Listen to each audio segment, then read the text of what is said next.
ശിവൻ സാറിനൊപ്പം കൃത്യമായ ഉത്തരം എന്ന് പറയുന്ന പ്രോഗ്രാമിലേക്ക് എല്ലാ പ്രേക്ഷകർക്കും സ്വാഗതം. നമ്മുടെ നീറ്റ് 2024 ഒക്കെ അടുത്തുകൊണ്ടിരിക്കുന്ന ഈ ഒരു സാഹചര്യത്തിൽ ഒരുപാട് വിദ്യാർത്ഥികൾക്കും മാതാപിതാക്കൾക്കും അവരുടെ സംശയങ്ങളെല്ലാം മറുപടി നൽകിക്കൊണ്ട് തന്നെ വളരെ വിജയകരമായിട്ടാണ് ഈ പ്രോഗ്രാം പോകുന്നത്. അപ്പോൾ നമുക്ക് ഈ വാരം പരിഗണിച്ചിരിക്കുന്ന ചോദ്യങ്ങൾ ആദ്യം ഒന്ന് കാണാം. Exam centre details. AIIMS BSc nursing entrance exam, BSc agriculture and fisheries higher educational opportunities, PCM maths combination exam, BSc agriculture exam details, KEAM application details, registration for AIMS, self-financing medical college fee details, correction details, Pala Brilliant center details, KEAM application NCL certificate details, NEET ESI quota application details, floating seat details, documents for the KEAM application, CUET ICAR exam centers, when does NTA start counseling, Brilliant model exam details, ICAR exam centers, Ludhiana CMC registration, Government Medical College SC students cutoff, veterinary course cutoff, ESIC College nursing admission details, Kollam Medical College ESIC OBC cutoff.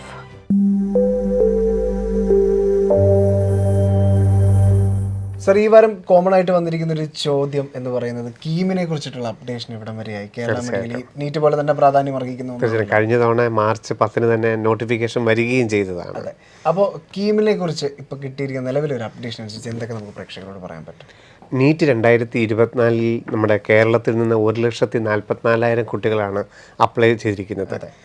ഈ 1,44,000 പേരും അപേക്ഷിക്കേണ്ട മറ്റൊരു വെബ്സൈറ്റാണ് Kerala മെഡിക്കലിൻ്റെ Kerala entrance കമ്മീഷണറുടെ ce.kerala.gov.in എന്ന website. Kerala മെഡിക്കലിന് apply ചെയ്താൽ മാത്രമേ കേരളത്തിലെ MBBS, BDS, agriculture, veterinary, ആയുർവേദം ഉൾപ്പെടെയുള്ള മെഡിക്കലിൻ്റെ 13 പ്രോഗ്രാമുകളും അതോടൊപ്പം താല്പര്യമുണ്ടെങ്കിൽ എൻജിനീയറിംഗ്, BPharm, ആർക്കിടെക്ചർ ഇതിനെല്ലാം ഒരൊറ്റ ഓൺലൈൻ ആപ്ലിക്കേഷനിലൂടെ അപേക്ഷിക്കാൻ പറ്റുന്ന വെബ്സൈറ്റാണ്. കഴിഞ്ഞ വർഷം 2023 നീറ്റിനൊപ്പം തന്നെ മാർച്ച് 10 തന്നെ നോട്ടിഫിക്കേഷൻ വന്നിരുന്നു. അതുകൊണ്ട് സാധാരണ പേരൻസ് എല്ലാം അത് ഇതുവരെ വന്നില്ലല്ലോ, എന്താണ് താമസിക്കുന്നതെന്നുള്ളതിൻ്റെ ഒരു ആകാംക്ഷ പങ്കുവെക്കുകയും ചെയ്യുന്നുണ്ട്. ഈ വർഷം എൻജിനീയറിംഗിലെ സമൂലമായൊരു മാറ്റമാണ് കേരള എൻട്രൻസ് കമ്മീഷൻ കൊണ്ടുവന്നിരിക്കുന്നത്. കേരളത്തിലെ ഗവൺമെൻറ് മേഖലയിലെയും സ്വകാര്യ മേഖലയിലുമൊക്കെ എൻജിനീയറിംഗ് BTech പ്രവേശനം ലഭിക്കുന്ന Kerala engineering entrance exam online രീതിയിലോട്ട് മാറ്റി. അത് ഒരു ദിവസമല്ല, ജൂൺ 1 മുതൽ ജൂൺ 9 വരെ പല ദിവസങ്ങളിൽ പല ഷിഫ്റ്റുകളിലായിട്ടാണ് പരീക്ഷ. അതുകൊണ്ട് തന്നെ അതിൻ്റെ പ്രോസ്പെക്ടസ് വർക്കുകളും അതിൻ്റെ നിയമാവലികളുമൊക്കെ പുതിയതായിട്ട് പ്രോസ്പെക്ടസ് ഉൾക്കൊള്ളിക്കൊണ്ടതുകൊണ്ടാണ് പ്രോസ്പെക്ടസിൻ്റെ പ്രകാശനം താമസിച്ചു പോകുന്നത്. അതിന് മന്ത്രിസഭാ യോഗത്തിൻ്റെ അംഗീകാരമൊക്കെ കിട്ടേണ്ടതായിട്ടുണ്ട്. അതുപോലെ തന്നെ നമുക്കറിയാം ഫ്ലോട്ടിംഗ് സീറ്റുകൾ, ആ ഫ്ലോട്ടിംഗ് സീറ്റുകൾ മാറ്റാനുള്ള ഒരു നിർദ്ദേശം വന്നിരുന്നു. അതിനെ പ്രോസ്പെക്ടസ് ഉൾപ്പെടുത്തണോ, അതിന് നിയമപരമായിട്ടുള്ള സാധുതയുണ്ടോ ഇങ്ങനെയുള്ള കാര്യങ്ങളൊക്കെ പരിഗണിച്ചുകൊണ്ട് വരികയാണ്. എന്നിരുന്നാൽ പോലും ഏറ്റവും അടുത്ത് ഈ ആഴ്ച തന്നെ നമ്മുടെ ദുഃഖവെള്ളി ഈസ്റ്ററും ഒക്കെ കഴിഞ്ഞ ഉടൻ തന്നെ ഏപ്രിൽ ആദ്യം തന്നെ കേരളയുടെ ആപ്ലിക്കേഷൻ ആരംഭിക്കും എന്നുള്ളതാണ് നമുക്കറിയാൻ കഴിഞ്ഞത്. ഒരു മാസക്കാലം, അതായത് ഏപ്രിൽ മുതൽ മെയ് മാസം ആദ്യം വരെ അപേക്ഷിക്കാനായിട്ട് എല്ലാവർക്കും സാവകാശം ലഭിക്കും. സർട്ടിഫിക്കറ്റുകളെല്ലാം അപ്ലോഡ് ചെയ്തുകൊണ്ട് അത് വെരിഫിക്കേഷനൊക്കെ പങ്കെടുത്തുകൊണ്ടുള്ള ഒരു സുദീർഘമായ ഒരു പ്രോസസ്സാണ് കേരള മെഡിക്കലിൻ്റെ ആപ്ലിക്കേഷനായിട്ടുള്ളത്. ധാരാളം റിസർവേഷനുകൾ, 10-30 റിസർവേഷനുകളൊക്കെ ഉൾക്കൊള്ളിച്ചുകൊണ്ട് അതിൻ്റെ സർട്ടിഫിക്കറ്റുകളൊക്കെ നമ്മൾ അതാത് അർഹതയുള്ളവരൊക്കെ അപ്ലോഡ് ചെയ്യേണ്ടതായിട്ടുണ്ട്. അതിൻ്റെ സമയം വരുന്നതേ ഉള്ളൂ. എല്ലാവരും ഇത് കഴിഞ്ഞു പോയോ, അല്ലെങ്കിൽ ഈ വർഷം ഇങ്ങനെ അല്ലേ എന്നൊക്കെ ചോദിക്കുന്നുണ്ട്. കാരണം നാഷണൽ മെഡിക്കൽ കമ്മീഷനാണ് കൗൺസിലിംഗ് നടത്തുന്നതെങ്കിൽ കേരള മെഡിക്കലിന് എന്താണ് സാധ്യത എന്നൊക്കെയുള്ള ചോദിക്കുന്നുണ്ട്. എന്നാലും കേരളത്തിൽ എലിജിബിലിറ്റി ഉള്ള ഈ 1,44,000 പേരെ വേർതിരിച്ചറിയേണ്ടതുകൊണ്ട് എല്ലാവരും നിർബന്ധമായും കേരള മെഡിക്കലിന് അപ്ലൈ ചെയ്തിരിക്കണം. എന്നാൽ മാത്രമേ കേരള മെഡിക്കൽ റാങ്ക് ലിസ്റ്റ് വരികയുള്ളൂ. ആപ്ലിക്കേഷൻ ഇതുവരെ ക്ഷണിച്ചിട്ടില്ല. ഏപ്രിൽ മാസത്തിലായിരിക്കും ആപ്ലിക്കേഷൻ ഓൺലൈനായിട്ട് അപ്ലൈ ചെയ്യാനുള്ള സമയം. മെഡിക്കലിന് മാത്രമേ അപ്ലൈ ചെയ്യുന്നുള്ളെങ്കിൽ പ്രത്യേകിച്ച് യാതൊരു പരീക്ഷയും കേരളത്തിൽ വേറെ നീറ്റല്ലാതെ വേറെ എഴുതേണ്ടതായിട്ടില്ല. നീറ്റ് മാത്രം എഴുതിയാൽ മതി. നീറ്റിൻ്റെ റിസൾട്ട് ജൂൺ 14 വന്നതിന് ശേഷം ജൂൺ അവസാനത്തെ ആഴ്ച കേരള വെബ്സൈറ്റിൽ നീറ്റിൻ്റെ മാർക്ക് അപ്ലോഡ് ചെയ്ത് കൊടുത്താൽ കേരള മെഡിക്കൽ റാങ്ക് ലിസ്റ്റ് തയ്യാറാക്കുകയും ജൂലൈയിൽ ഓൾ ഇന്ത്യ കൗൺസിലിനൊപ്പം തന്നെ കേരള കൗൺസിലിങ്ങും നടക്കുകയും ചെയ്യും. അതാണ് നമുക്ക് പ്രേക്ഷകരോട് ആദ്യമായിട്ട് പങ്കുവയ്ക്കാനുള്ളത്. സർ, നമുക്ക് ആദ്യ ചോദ്യം നമ്മുടെ എയിംസിൻ്റെ പാരാമെഡിക്കൽ എക്സാമുകളുടെ സെൻറ്റർ എവിടെയൊക്കെയാണ് എന്നുള്ളതാണ്. എയിംസ് ഡൽഹിയിലാണുള്ളത്. അതിൻ്റെ പാരാമെഡിക്കൽ കോഴ്സുകളുടെ എക്സാം ജൂൺ 6-ാം തീയതിയാണ്. എക്സാം സെൻറ്റർ കേരളത്തിൽ തിരുവനന്തപുരത്ത് എക്സാം സെൻറ്റർ ഈ വർഷം അനുവദിച്ചിട്ടുണ്ട്. സാധാരണ ഇത് ഡൽഹിയിൽ മാത്രമേ ഉണ്ടാകാറുള്ളൂ. പക്ഷേ ഈ വർഷം നമുക്ക് അറിയാം, നമ്മളിപ്പം യൂണിക്കോഡ് ക്രിയേറ്റ് ചെയ്യേണ്ട സമയമായപ്പോൾ എക്സാം സെൻറ്റർ സൈറ്റിൽ വന്നിട്ടുണ്ട്. തിരുവനന്തപുരത്ത് എക്സാം സെൻറ്റർ ഉണ്ട്. ജൂൺ 6-നാണ് എൻട്രൻസ് എക്സാം. BSc നേഴ്സിംഗ്, എയിംസിൻ്റെ BSc നേഴ്സിംഗ് എക്സാം നമുക്കറിയാം ജൂൺ 8-ാം തീയതിയാണ്. അത് കേരളത്തിലെ എല്ലാ ജില്ലകളിലും ഓൺലൈൻ എക്സാം സെൻറ്റർ ഉണ്ട്. സർ, അടുത്തൊരു ചോദ്യം, എയിംസ് BSc നേഴ്സിംഗ് എൻട്രൻസ് എക്സാമിന് നീറ്റിൻ്റെ അതേ സിലബസ് തന്നെയാണോ? എയിംസ് BSc നേഴ്സിംഗിന് സെക്കൻഡ് ഇയറിൻ്റെ ഫിസിക്സ് കെമിസ്ട്രി ബയോളജി മാത്രമേ വരികയുള്ളൂ. ചോദ്യങ്ങളുടെ മാർക്കിംഗ് സ്കീമിനും അതിൻ്റെ എക്സാം പാറ്റേണിലും ഒക്കെ തന്നെ സാരമായ വ്യത്യാസങ്ങളുണ്ട്. എയിംസ് exams.ac.in എന്ന വെബ്സൈറ്റിലെ ഇൻഫർമേഷൻ ബുള്ളറ്റിൻ പരിശോധിച്ചാൽ മതിയാകും. എന്നാൽ നീറ്റ് പ്രിപ്പയർ ചെയ്യുന്ന നമ്മുടെ പോലുള്ള കുട്ടികൾക്ക്, അതായത് ജൂൺ മുതൽ NCERT ഇത്ര കൃത്യമായിട്ട് പഠിക്കുകയും ഇത്രയേറെ പരീക്ഷകളിലൂടെ കടന്നു പോവുകയും ചെയ്തിരിക്കുന്ന നമ്മുടെ മെഡിക്കൽ വിദ്യാർത്ഥികൾക്ക് ഏറ്റവും വലിയൊരു സാധ്യതയാണ് എയിംസ് BSc നേഴ്സിംഗ്. അവർ മെയ് 5 വരെ നീറ്റിനായിട്ട് തന്നെ തയ്യാറെടുക്കുകയും അതിനുശേഷം ഏതാനും മോഡലുകൾ മാത്രം എഴുതിയാൽ മതിയാകും ജൂൺ 8-ാം തീയതി നടക്കുന്ന എയിംസ് BSc നേഴ്സിംഗിന് മികച്ച വിജയം നേടാനായിട്ട് സാധിക്കും. സർ, PCM സ്റ്റുഡൻറ്റിന് +2 സ്ട്രീം എടുക്കാതെ ഒരു കുട്ടിക്ക് PCM മാത്സ് കോമ്പറ്റീഷനുള്ള എക്സാംസ് എഴുതിയാൽ എന്തെങ്കിലും കുഴപ്പമുണ്ടോ? സപ്പോസ് അലോട്ട്മെൻറ്റ് കിട്ടിയാൽ അത് കോളേജ് ക്യാൻസൽ ചെയ്യുമോ? ഫിസിക്സ് കെമിസ്ട്രി ഡിഗ്രി പ്രോഗ്രാം എടുക്കുമ്പോൾ ആർക്കിടെക്ചർ ഓക്കെ ആണോ? അദ്ദേഹം ചോദിച്ചിരിക്കുന്നത് ഏത് എൻട്രൻസുമായിട്ട് ബന്ധപ്പെട്ടാണെന്നുള്ളത് വ്യക്തമല്ല. CUET ആയിരിക്കാം അദ്ദേഹം ഉദ്ദേശിച്ചത്. കോമൺ യൂണിവേഴ്സിറ്റി എൻട്രൻസ് എക്സാമിൽ ഫിസിക്സ് കെമിസ്ട്രി മാത്തമാറ്റിക്സ്, അതായത് മാത്തമാറ്റിക്സ് പഠിക്കാത്ത ഒരു വിദ്യാർത്ഥിക്ക് ആ സ്ട്രീമിൽ പരീക്ഷ എഴുതുകയും അതിനുശേഷം ഡൽഹി യൂണിവേഴ്സിറ്റിയിലോ അല്ലെങ്കിൽ ഹൈദരാബാദ് യൂണിവേഴ്സിറ്റിയിലോ ഒക്കെ മാത്സ് സപ്പോർട്ടുള്ള സബ്ജക്റ്റ് എടുത്തു കഴിഞ്ഞാൽ ആ അഡ്മിഷൻ ക്യാൻസൽ ആകുമോ എന്നുള്ളതായിരിക്കാം ഉദ്ദേശിച്ചിരിക്കുന്നത്.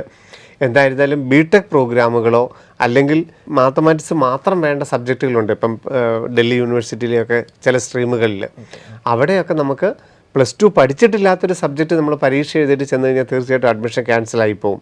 അതുകൊണ്ട് നമുക്ക് സെപ്പറേറ്റ് യൂണിവേഴ്സിറ്റി രജിസ്റ്റർ ചെയ്യുമ്പോൾ തന്നെ നമുക്ക് ആ രജിസ്ട്രേഷൻ വിൻഡോയിൽ മാത്തമാറ്റിക്സിൻ്റെ മാർക്ക് കമ്പൽസറി ആയിട്ട് കൊടുക്കുന്നത് നമുക്ക് കാണാനായിട്ട് സാധിക്കും.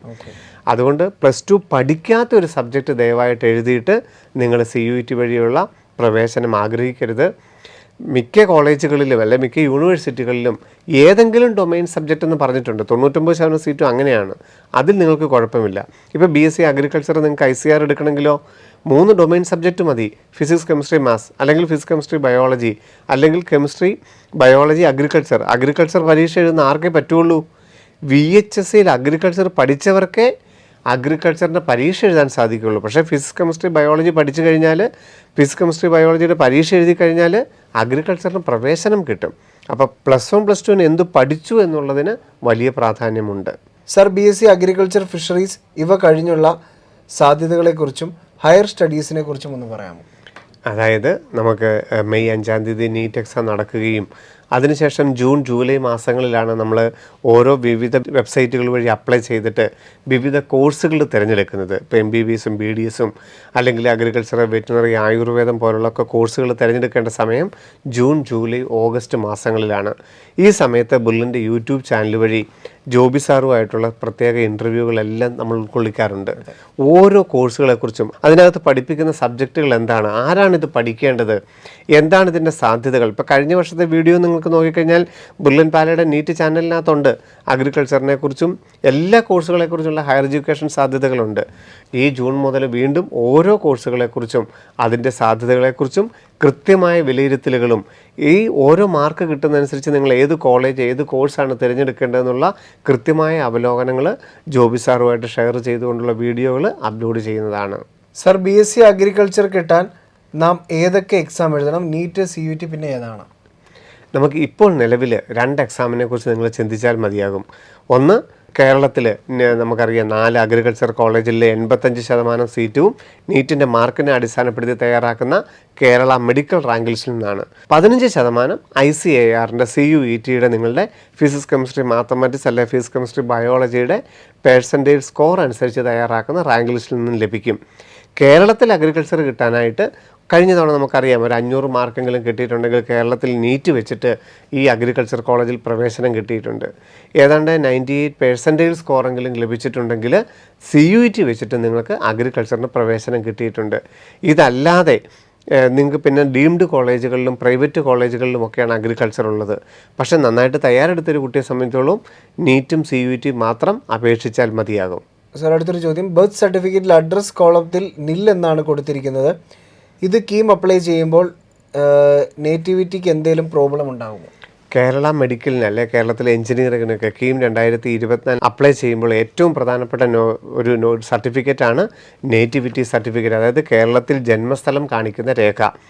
അച്ഛനോ അമ്മയോ കുട്ടിയോ കേരളത്തിൽ ജനിക്കണമെന്നുള്ളതാണ് കേരളത്തിലെ എലിജിബിലിറ്റി കണ്ടീഷനിലെ പ്രധാനപ്പെട്ട വ്യവസ്ഥ. ഇതിന് നിദാനമായിട്ട് അച്ഛനോ അമ്മയോ കുട്ടിയോ കേരളത്തിൽ ജനിച്ചെന്നുള്ള സർട്ടിഫിക്കറ്റ് അപ്ലോഡ് ചെയ്യുമ്പോൾ അവിടെ അഡ്രസ്സിന് യാതൊരു സാധുതയുമില്ല.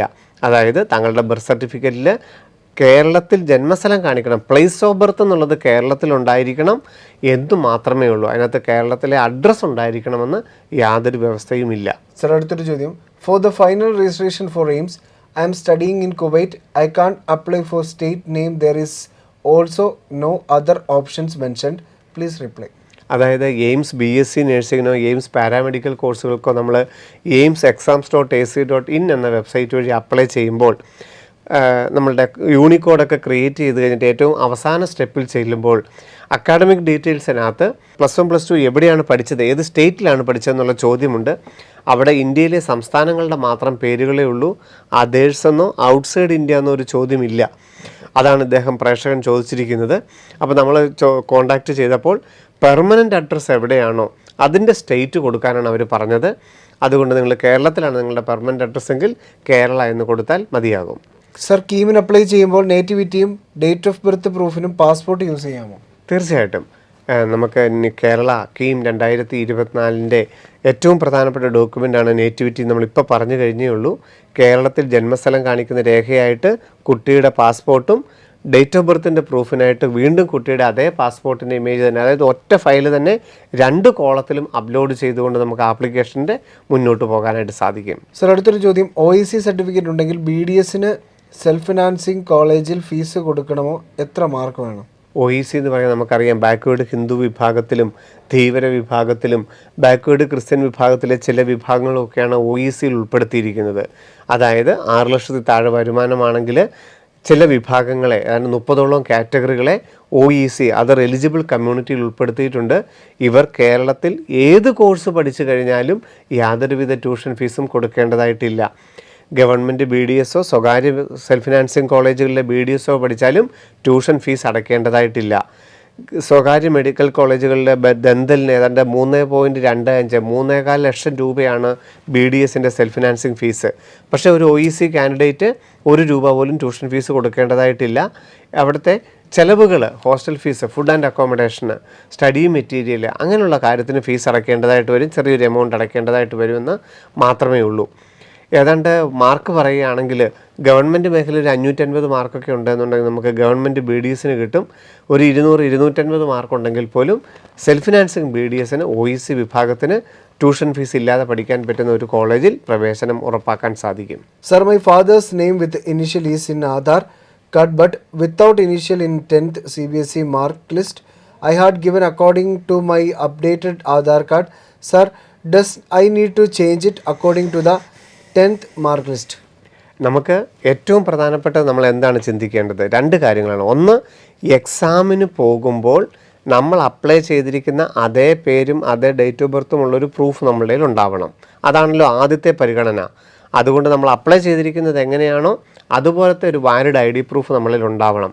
അപ്പോൾ ആധാറിൽ അതുപോലെ അല്ലെങ്കിൽ മറ്റൊരു ID ഉണ്ടെങ്കിൽ, +2 ഹോൾ ടിക്കറ്റ് ഉണ്ടെങ്കിൽ യാതൊരു പ്രോബ്ലവുമില്ല, പാസ്പോർട്ട് ഉണ്ടെങ്കിൽ യാതൊരു കുഴപ്പവുമില്ല. അതല്ലാതെ +1 +2ൻ്റെ 10th പോലെ +1 +2 പോലെ പേരുള്ള ഒരു ID പ്രൂഫ് ഇല്ലെങ്കിൽ ആധാർ നിർബന്ധമായിട്ടും അപ്ഡേറ്റ് ചെയ്യുന്നതാണ് നല്ലത്.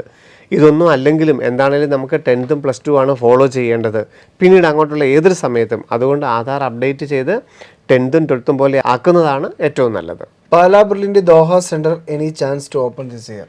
നമുക്ക് ഇന്ത്യക്ക് പുറത്ത് ഇപ്പോൾ ബ്രില്യൻറ്റിൻ്റെ ക്ലാസ്സുകൾ നടക്കുന്നത് നമുക്കറിയാം. ദുബായ് സെൻറ്ററിലാണ് നമ്മുടെ ക്ലാസ്സുകൾ നടക്കുന്നത്. അവിടെ ക്രാഷ് കോഴ്സ് ഇപ്പം ഓഫ്ലൈനായിട്ട് ആരംഭിച്ചിട്ടുണ്ട്. അതുപോലെ പരീക്ഷ എഴുതാനുള്ള നമ്മുടെ എക്സാം സെൻറ്ററായിട്ട് നമുക്ക് ദുബായ് ക്യാമ്പസ് വർക്ക് ചെയ്യുന്നുണ്ട്.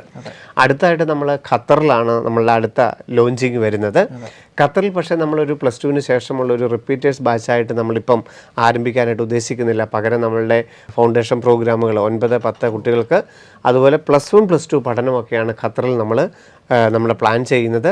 ഏറ്റവും അടുത്ത ദിവസം തന്നെ അതിൻ്റെ ഒരു അനൗൺസ്മെൻറ്റ്, അത് എവിടെയായിരിക്കും, ഏത് സ്കൂളൊക്കെ കേന്ദ്രീകരിച്ചായിരിക്കും എന്നുള്ള അനൗൺസ്മെൻറ്റ് ബ്രില്യൻറ്റ് ഔദ്യോഗികമായിട്ട് ലോഞ്ച് ചെയ്യുന്നുണ്ട്. എന്താണെങ്കിലും ഏറ്റവും അടുത്ത് തന്നെ 9-10 ക്ലാസ്സിൽ പഠിക്കുന്ന കുട്ടികൾക്കും 11-12 ക്ലാസ്സിൽ പഠിക്കുന്ന ദോഹയിൽ ഖത്തറിലുള്ള കുട്ടികൾക്ക് ഏറ്റവും ശുഭകരമായ വാർത്തയും സന്തോഷകരമായ വാർത്തയുമായിട്ട് ബ്രില്യൻ സ്റ്റഡി സെൻറ്റർ നിങ്ങളുടെ മുമ്പിൽ എത്തുന്നതായിരിക്കും. സർ, കീമിന് അപ്ലൈ ചെയ്യുമ്പോൾ NCL സർട്ടിഫിക്കറ്റ് പുതിയത് എടുക്കണോ അതോ കഴിഞ്ഞ വർഷത്തെ മതിയോ? നമുക്കറിയാം കീം 2024 ഓൺലൈൻ ആപ്ലിക്കേഷൻ നടക്കുന്നത് ഏപ്രിൽ മാസത്തിലാണ്.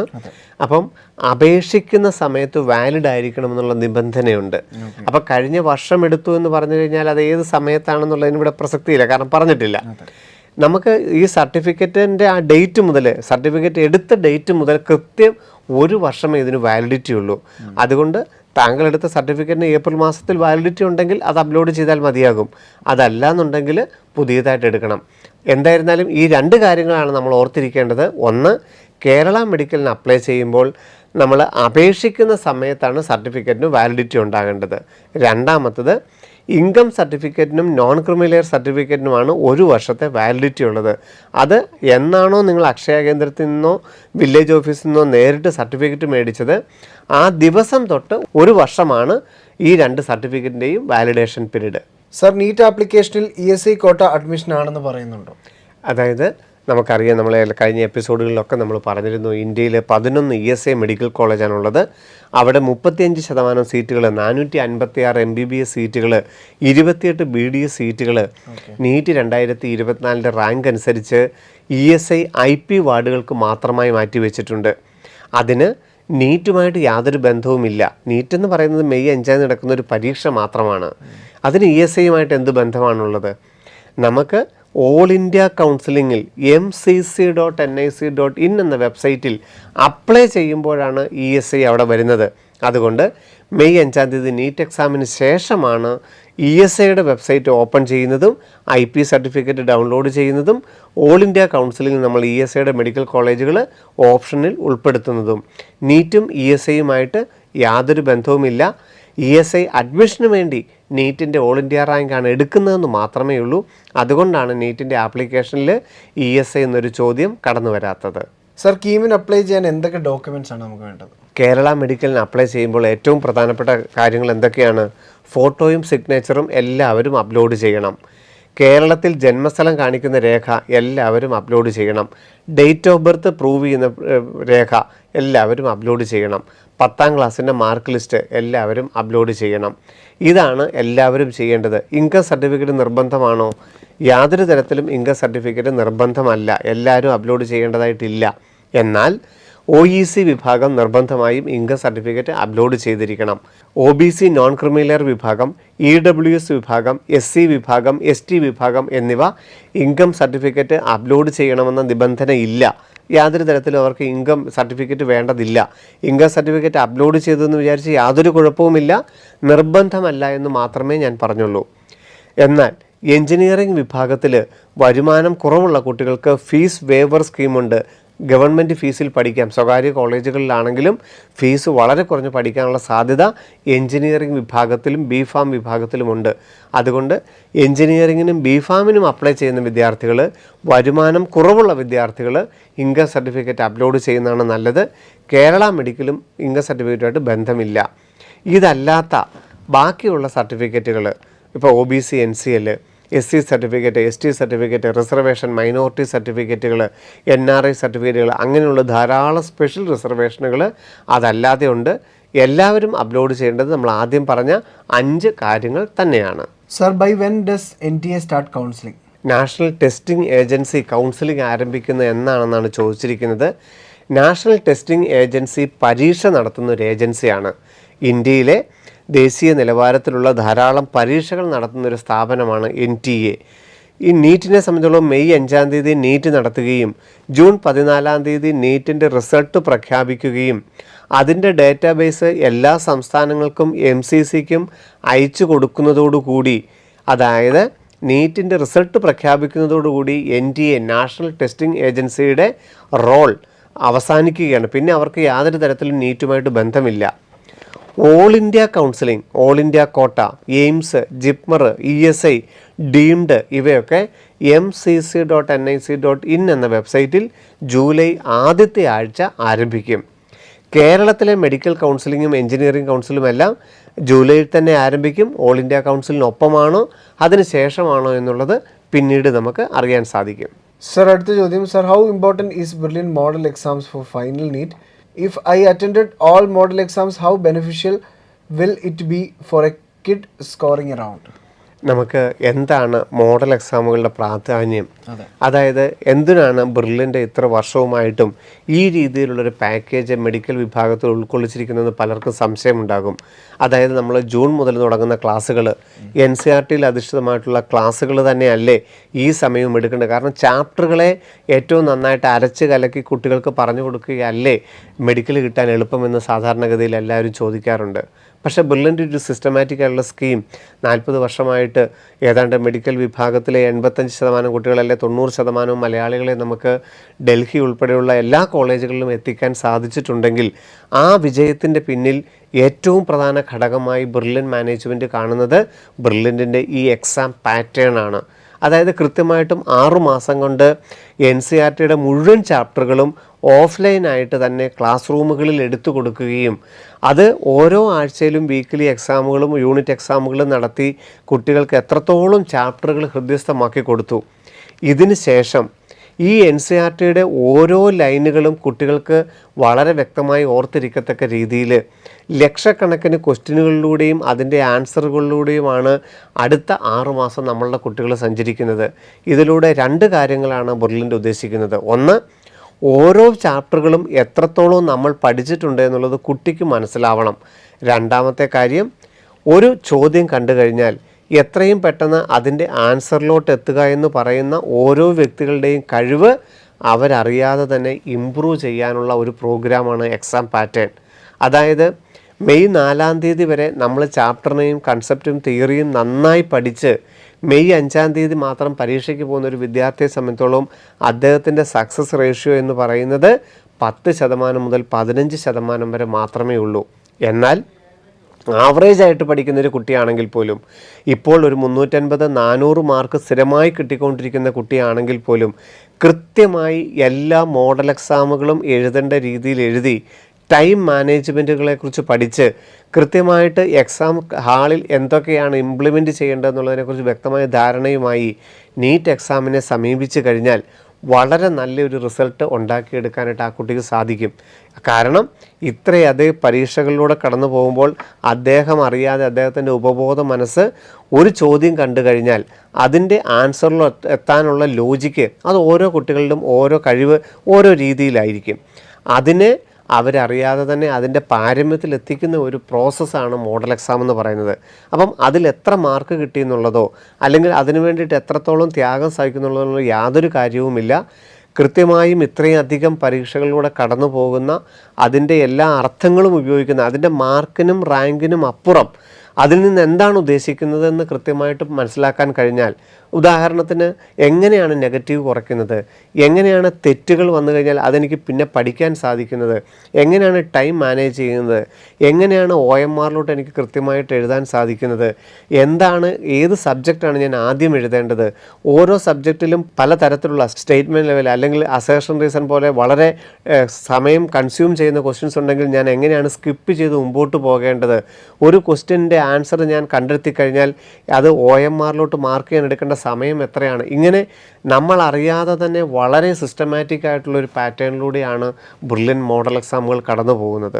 അതുകൊണ്ട് മെയ് 4-ാം തീയതി വരെയും കൃത്യമായി ബെർലിൻ പറയുന്ന രീതിയിലൂടെ തന്നെ കടന്നുപോയി ഏറ്റവും നല്ല കോൺഫിഡൻറ്റോടുകൂടി നിങ്ങൾക്ക് നീറ്റ് എക്സാം എഴുതാൻ സാധിച്ചാൽ നിങ്ങൾ വിചാരിക്കുന്നതിനേക്കാളൊക്കെ വലിയ വളരെ പെർഫോമൻസ് അന്ന് നിങ്ങൾക്ക് കാഴ്ചവെക്കാനായിട്ട് സാധിക്കും.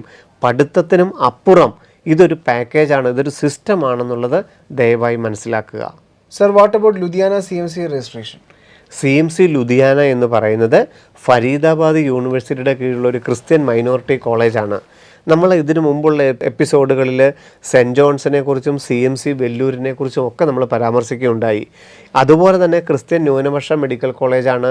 6.6 ലക്ഷം 6.6 ലാക്സ് MBBSന് ഫീസുള്ള ഒരു ക്രിസ്ത്യൻ മെഡിക്കൽ കോളേജാണ്, ക്രിസ്ത്യൻ മൈനോറിറ്റി മെഡിക്കൽ കോളേജാണ് CMC ലുധിയാന. ഹിന്ദു, ക്രിസ്ത്യൻ, മുസ്ലിം എല്ലാ വിഭാഗത്തിനുമായിട്ട് 8 ഓപ്പൺ സീറ്റുകളാണ് ഫരീദാബാദ് യൂണിവേഴ്സിറ്റിയുടെ കീഴിലുള്ള CMC ലുധിയാനയിലുള്ളത്. അതിനു വേണ്ടിയിട്ട് ക്രിസ്ത്യൻ മൈനോറിറ്റി ആയിട്ടാണ് ബാക്കി സീറ്റുകളെല്ലാം അലോട്ട് ചെയ്യപ്പെടുന്നത്. ആ ക്രിസ്ത്യൻ മൈനോറിറ്റി സീറ്റുകൾ കിട്ടണമെങ്കിൽ MBBSും ഹൗസ് സർവൻസും കഴിഞ്ഞിട്ട് നമ്മൾ ബോണ്ട് ചെയ്യേണ്ടതായിട്ടുണ്ട്, സർവീസ് ചെയ്യേണ്ടതായിട്ടുണ്ട്. അപ്പോൾ ഇപ്പം മെയ് 4-ാം തീയതി വരെ ആ സർവീസ് എഗ്രിമെൻറ്റ് ഫോം അവിടെ എത്തിക്കുക എന്നുള്ളതാണ് ക്രിസ്ത്യൻ വിഭാഗത്തിലെ ഓരോ കാറ്റഗറികളെ സംബന്ധിച്ചും ചെയ്യേണ്ടത്.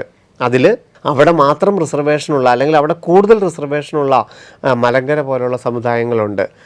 പിന്നെ എല്ലാ ക്രിസ്ത്യനുമായിട്ട് ഉള്ള സീറ്റുകളുണ്ട്. അതിനൊക്കെ അതാത് കോർപ്പറേറ്റ് ഓഫീസുമായി ബന്ധപ്പെട്ട് സ്പോൺസർഷിപ്പിൻ്റെ ഫോം അയച്ചു കൊടുക്കുകയും മെയ് 5-ന് ശേഷം നടക്കുന്ന ബൈബിൾ ടെസ്റ്റിൽ പങ്കെടുക്കുകയൊക്കെ ചെയ്തു കഴിഞ്ഞാൽ CMC ലുധിയാനയ്ക്ക് നമുക്ക് അപേക്ഷിക്കാനായിട്ട് സാധിക്കും.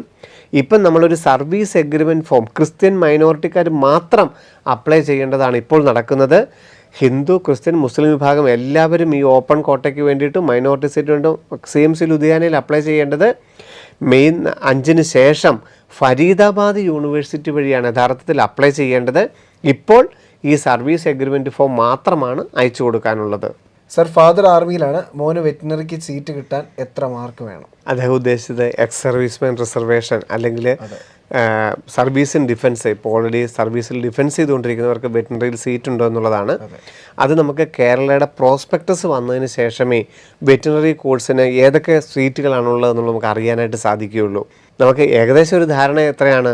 550 മാർക്ക്, കേരള മെഡിക്കൽ റാങ്ക് ഒരു 4500, 5000 വരെ വന്നു കഴിഞ്ഞാൽ ഏറ്റവും അവസാനത്തെ റൗണ്ടിലെങ്കിലും ഒരു വെറ്റിനറി സീറ്റ് കിട്ടാനുള്ള സാധ്യത ഉണ്ടെന്നുള്ളത് മാത്രം ഇപ്പോൾ മനസ്സിലാക്കുക. അടുത്ത ആഴ്ച കേരളയുടെ പ്രോസ്പെക്ടസ് വന്നു കഴിയുമ്പോൾ ഓരോ കോഴ്സിനും ഓരോ റിസർവേഷനുമുള്ള സീറ്റുകളെക്കുറിച്ച് വ്യക്തമായി പറഞ്ഞു തരുന്നതാണ്. Sir, IP ward BSc nursing ഉണ്ടോ? ESI കോളേജിൽ നഴ്സിംഗ് അഡ്മിഷനെ കുറിച്ചൊരു വീഡിയോ ചെയ്യാമോ? BSc നേഴ്സിംഗ് നമ്മളിപ്പം MBBSും BDSുമാണ് ESI IP വാർഡുകൾക്കായിട്ട് മുമ്പ് പറഞ്ഞിരുന്നത്. BSc നേഴ്സിങ്ങിനും ഉണ്ട്. നീറ്റിൻ്റെ മാർക്കിൻ്റെ അടിസ്ഥാനത്തിൽ തന്നെയാണ് തയ്യാറാക്കുന്നത്. ഒരു കോളേജിൽ മാത്രമേ ഉള്ളൂ. IP വാർഡുകൾക്കായിട്ടുള്ള സീറ്റുകളെക്കുറിച്ചൊക്കെ നമുക്ക് മെയ് മാസത്തിൽ അത് സെപ്പറേറ്റാണ് അപ്ലൈ ചെയ്യേണ്ടത്. MCCയുടെ വെബ്സൈറ്റ് വഴിയല്ല, നേരിട്ട് തന്നെയാണ് അപ്ലൈ ചെയ്യേണ്ടത്. പക്ഷേ സീറ്റുണ്ട്. തീർച്ചയായിട്ടും മെയ് 5-ന് ശേഷം ESI IP വാർഡുകളുടെ സീറ്റ് ചെയ്യുമ്പോൾ BSc നേഴ്സിംഗും ഉൾക്കൊള്ളിക്കുന്നതാണ്. സർ, കൊല്ലം പാരിപ്പള്ളി ESI OBC കഴിഞ്ഞ ഇയർ എത്ര മാർക്കായിരുന്നു കിട്ടിയിരുന്നത്? കൊല്ലം ESI മെഡിക്കൽ കോളേജിൽ നമുക്ക് 3 തരത്തിലുള്ള സീറ്റുകളുണ്ട്. അതായത് 15% ഓൾ ഇന്ത്യ കോട്ട, ഇന്ത്യയിലുള്ള എല്ലാവർക്കും അപ്ലൈ ചെയ്യാം. ESI ആയിരിക്കണം നിർബന്ധമില്ല. 50% സ്റ്റേറ്റ് കോട്ട, കേരള മെഡിക്കൽ റാങ്ക് ലിസ്റ്റിൽ നിന്ന് കേരളത്തിലുള്ള എല്ലാവരെയും പരിഗണിക്കുന്നു. അവിടെയും ESI ആയിരിക്കണം നിർബന്ധമില്ല. 35% സീറ്റുകളാണ് ESI IP വാർഡുകൾക്ക് മാത്രമായിട്ട് മാറ്റിവെച്ചിരിക്കുന്നത്.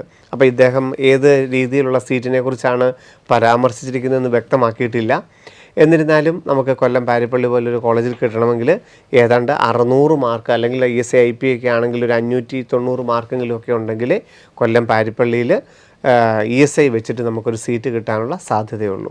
സർ, പേരിൻ്റെ കൂടെയുള്ള ഇനിഷ്യൽ തെറ്റിയാൽ നമ്മുടെ കീമിന് അപ്ലൈ ചെയ്യുമ്പോൾ എന്തെങ്കിലും പ്രശ്നം ഉണ്ടാകുമോ എന്നുള്ളതാണ് ഒരു പേരൻ്റെ ചോദ്യം. അതായത് നീറ്റിന് അപ്ലൈ ചെയ്യപ്പം നമ്മൾ പറഞ്ഞിരുന്നത് എന്താണ്? 10ാം ക്ലാസ്സിൻ്റെയും 12ാം ക്ലാസ്സിൻ്റെയും ഒക്കെ മാർക്ക് ലിസ്റ്റിലുള്ളതുപോലെ പേര് എൻട്രി ചെയ്യാനാണ് പറഞ്ഞിരിക്കുന്നത്. കീം 2024 അത് തന്നെയാണ് പറയുന്നത്. നിങ്ങളുടെ 10ാം ക്ലാസ്സിൽ കിടക്കുന്നത് പോലെ പേര് എൻട്രി ചെയ്യാനാണ് പറഞ്ഞിരിക്കുന്നത്. അപ്പോൾ ഇവിടെ വ്യത്യാസം വരാനുള്ള സാഹചര്യമില്ല. നീറ്റും 10ാം ക്ലാസ് അനുസരിച്ച്, കേരള മെഡിക്കലും 10ാം ക്ലാസ് അനുസരിച്ച്. പിന്നെ എങ്ങനെയാണ് മാറ്റം വന്നിരിക്കുന്നത് എന്നുള്ളത് വ്യക്തമായിട്ട് പറഞ്ഞിട്ടില്ല. എന്നിരുന്നാൽ പോലും നമുക്ക് ഇതിനകത്തൊരു പേരിന് വ്യത്യാസമുണ്ടെങ്കിലും നമുക്ക് 1 and same സർട്ടിഫിക്കറ്റ് കൊടുത്ത് കറക്റ്റ് ചെയ്യാനുള്ള കാര്യമേ ഉള്ളൂ. യാതൊരു കുഴപ്പവുമില്ല. പേരിനകത്ത് ഇനിഷ്യലിനകത്തൊക്കെ മാറ്റം വന്നു എന്ന് വിചാരിച്ച് നമ്മളുടെ അഡ്മിഷനോ അലോട്ട്മെൻറ്റോ ഒന്നും ക്യാൻസലായി പോവുകയില്ല. നമുക്ക് പ്രധാനപ്പെട്ട ശ്രദ്ധിക്കേണ്ടത് മെയ് 5-ാം തീയതി നീറ്റ് എക്സാമിന് പോകുമ്പോൾ നമ്മളുടെ ആപ്ലിക്കേഷനിൽ കിടക്കുന്ന പേര് പോലെയുള്ള ഒരു വാലിഡ് ID പ്രൂഫ് ഉണ്ടായിരിക്കണമെന്ന് മാത്രമേ നിങ്ങൾ ഇപ്പോൾ മനസ്സിലാക്കേണ്ടതുള്ളൂ. സർ, 2023 ജൂൺ മാസത്തിൽ വില്ലേജിൽ നിന്നും വാങ്ങിച്ച ക്രിസ്ത്യൻ മൈനോറിറ്റി സർട്ടിഫിക്കറ്റ് മതിയോ ഈ വർഷം കീമിന്? തീർച്ചയായിട്ടും. കാരണം മൈനോറിറ്റി സർട്ടിഫിക്കറ്റിന് 3 വർഷം വരെ വാലിഡിറ്റി ഉണ്ട്. അതുകൊണ്ട് മൈനോറിറ്റി സർട്ടിഫിക്കറ്റ് 2023 ജൂണിൽ മേടിച്ചത് കീമിന് ധാരാളമായിട്ട് ഉപയോഗിക്കാം. Sir, minimum marks for self financing medical admission in Kerala with OBC Christian minority reservation please consider. നമുക്ക് കേരളത്തിൽ 19 സെൽഫ് ഫിനാൻസിങ് മെഡിക്കൽ കോളേജുകളാണുള്ളത്. 7 ലക്ഷം മുതൽ 8.5 ലക്ഷം വരെ വാർഷിക ഫീസ് കൊടുക്കുന്ന പല പല കോളേജുകൾ. ഒരു കോളേജിൽ ഏതെങ്കിലും ഒരു ഫീസ് ഘടനയായിരിക്കും, ഒരു കോളേജിൽ തന്നെ പല ഫീസ് ഘടനയല്ല. ക്രിസ്ത്യൻ മൈനോറിറ്റി കോളേജുകളിലെല്ലാം 7.5 lakhs പെർ ഇയർ ആണ് കഴിഞ്ഞ വർഷം മേടിച്ചിരുന്നത്. ഇപ്പം നമുക്കറിയാം കഴിഞ്ഞ 19 മെഡിക്കൽ കോളേജുകളിലും കഴിഞ്ഞ വർഷത്തെ റാങ്ക് നോക്കിയാൽ ഏതാണ്ട് 495, അതായത് ഒരു 9,400 വരെ കേരള മെഡിക്കൽ റാങ്ക് ഉള്ളവർക്കാണ് MBBSന് 7.5 ലക്ഷം ഫീസ് കൊടുത്തുകൊണ്ട് പ്രവേശനം കിട്ടിയത്. അത് ക്രിസ്ത്യൻ മൈനോറിറ്റി വന്നപ്പോഴത്തേക്കും 14,400, ഏതാണ്ട് 450 മാർക്ക് വരെയുള്ള ക്രിസ്ത്യൻ വിഭാഗത്തിന് ഏതെങ്കിലും ഒരു ക്രിസ്ത്യൻ മെഡിക്കൽ കോളേജിൽ പ്രവേശനം ലഭിച്ചിട്ടുണ്ട്. മുസ്ലിം വിഭാഗത്തിലാണെന്നുണ്ടെങ്കിൽ മുസ്ലിം മൈനോറിറ്റി ആയിട്ട് ഏതാണ്ട് 12,100 വരെയാണ് മൂന്നാമത്തെ അലോട്ട്മെൻറ്റിൽ ഏതെങ്കിലും ഒരു സെൽഫ് ഫിനാൻസിങ് മെഡിക്കൽ കോളേജ് പ്രവേശനം കിട്ടിയിരിക്കുന്നത്. അപ്പോൾ നമുക്കൊരു 500 മാർക്കൊക്കെയാണ് എല്ലാവർക്കും കേരളത്തിലൊരു സെൽഫ് ഫിനാൻസിങ് സീറ്റിനായിട്ട് നമുക്ക് മനസ്സിൽ കരുതാവുന്നത്. മൈനോറിറ്റി വിഭാഗമാണെങ്കിൽ 450 മാർക്ക് വരെയൊക്കെ താഴോട്ട് ഇറങ്ങി വന്നിട്ടുണ്ട്. Sir, out of 5 subject in class 12, what if a student gets a compartment exam in CBSE will be eligible for NEET? NEET 2024 അതായത് ബയോളജിയോ അല്ലെങ്കിൽ ഫിസിക്സ് കെമിസ്ട്രിയോ മുഖ്യ സബ്ജക്റ്റായിട്ട് പഠിക്കാതെ ഒരു NIOS വഴി ഓപ്പൺ സ്കൂൾ വഴി നമുക്ക് സബ്ജക്റ്റ് പ്രൈവറ്റായിട്ട് പഠിച്ച് എഴുതാൻ സാധിക്കുമെന്നുള്ളതായിരിക്കാം അദ്ദേഹം ഉദ്ദേശിച്ചിരിക്കുന്നത്. തീർച്ചയായിട്ടും പ്രൈവറ്റ് കാൻഡിഡേറ്റ്സിനെയും ഈ വർഷത്തെ നീറ്റിൽ പങ്കെടുപ്പിക്കും. സർ, അടുത്തൊരു പേരൻറ്റിൻ്റെ ചോദ്യം. അച്ഛൻ റോമൻ കാത്തലിക്സ് ആണ്, അമ്മ ലാറ്റിൻ കാത്തലിക്സ് OBC.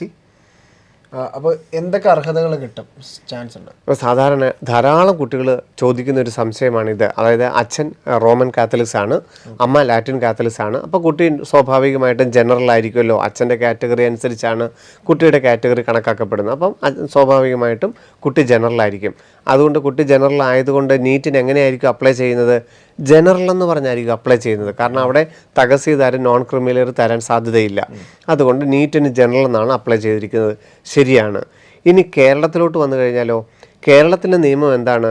അച്ഛനും അമ്മയും വ്യത്യസ്ത ജാതിയിൽപ്പെട്ടവരാണെങ്കിൽ അതിൽ കൂടുതൽ റിസർവേഷൻ കിട്ടുന്നത് ഏത് ജാതി വിഭാഗത്തിനാണോ അതിനുള്ള അർഹതയുണ്ട് എന്നുള്ളത് കേരളത്തിൻ്റെ പ്രോസ്പെറസിൽ പറഞ്ഞിട്ടുണ്ട്.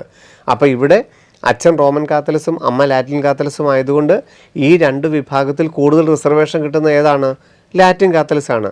അപ്പം വില്ലേജ് ഓഫീസർ എന്നുള്ള Latin Catholics OBC non criminal സമർപ്പിക്കുകയാണെങ്കിൽ ഇവിടെ നമുക്ക് ഈ കുട്ടിക്ക് ജനറൽ ആണെങ്കിൽ പോലും നോൺ ക്രിമിനലിയറിൻ്റെ ആനുകൂല്യം, ലാറ്റിൻ കാത്തലിക്സിൻ്റെ ആനുകൂല്യം കിട്ടുകയും കേരള മെഡിക്കൽ റാങ്ക് 3,300, ഏതാണ്ട് 585 മാർക്ക് വരെയൊക്കെ ആണെങ്കിലും കേരളത്തിലൊരു ഗവൺമെൻറ് MBBS സീറ്റ് തന്നെ കിട്ടാനുള്ള സാധ്യതയും നിലനിൽക്കുന്നു.